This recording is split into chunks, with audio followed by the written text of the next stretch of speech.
निवडणुकीसाठी सर्वच राजकीय पक्षांनी कंबर कसली आहे। यातच पंतप्रधान नरेंद्र मोदी यांनी लोकसभा निवडणुकीत 400 पारचा नारा दिला आहे। त्या दृष्टीने देशभरात भाजप पक्ष कामाला लागला आहे। यापूर्वी काँग्रेसने 1984 मध्ये 400 पेक्षा अधिक जागा जिंकल्या होत्या।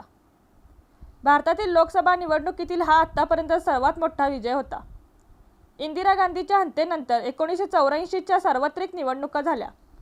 अशा परिस्थितीत देशात राजीव गांधी आणि काँग्रेसबद्दल सहानुभूतीची मोठी लाट उसळली होती। या लाटेचा परिणाम म्हणजे काँग्रेसने दणदणीत विजय मिळवला। काँग्रेसने 514 पैकी 404 जागा जिंकल्या होत्या। या निवडणुकीत दुसऱ्या क्रमांकाचा पक्ष तेलुगू देसम पक्ष होता, ज्याने 30 जागा जिंकल्या होत्या। या निवडणुकीत जवळजवळ 63% मतदान झाले म्हणजे 40 कोटी मतदारांपैकी 25 कोटी 60 लाख मतदारांनी मतदान केले होते। त्यापैकी 50% मतदान हे काँग्रेसला झाले होते आणि वयाच्या 40व्या वर्षी राजीव गांधी देशाचे पंतप्रधान झाले। राज्यनिहाय आकडेवारीबद्दल बोललो तर 1984 मध्ये काँग्रेसची कामगिरी खूपच प्रभावी होती। यूपीमध्ये 85 पैकी 83 जागा, बिहारमध्ये 54 पैकी 48, हरियाणामध्ये 10 पैकी 10 आणि राजस्थानमध्ये 25 जागा जिंकल्या।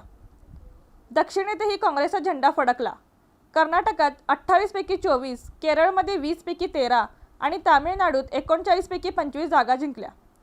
याशिवाय काँग्रेसने आंध्रमध्ये 42 पैकी 30, गुजरातमध्ये 26 पैकी 24, मध्य प्रदेशात 40 पैकी 40 आणि महाराष्ट्रात 48 पैकी 43 जागा जिंकल्या होत्या। मात्र पश्चिम बंगालमध्ये काँग्रेसची जादू चालली नाही आणि तेथे CPIने 42 पैकी 18 जागा जिंकल्या, तर काँग्रेसला केवळ 16 जागा मिळाल्या होत्या। 1980 मध्ये जनसंघापासून वेगळे होऊन भाजपची स्थापना झाली आणि पक्षाने कमळ हे निवडणूक चिन्ह म्हणून घोषित केले। 1984 मध्ये भाजपने पहिली लोकसभा निवडणूक लढवली। मात्र या सार्वत्रिक निवडणुकीत नव्याने स्थापन झालेल्या पक्षाला कोणतीही छाप पडता आली नाही। पक्षाने 224 जागांवर लोकसभा निवडणूक लढवली होती, पण फक्त 2 जागा जिंकल्या होत्या।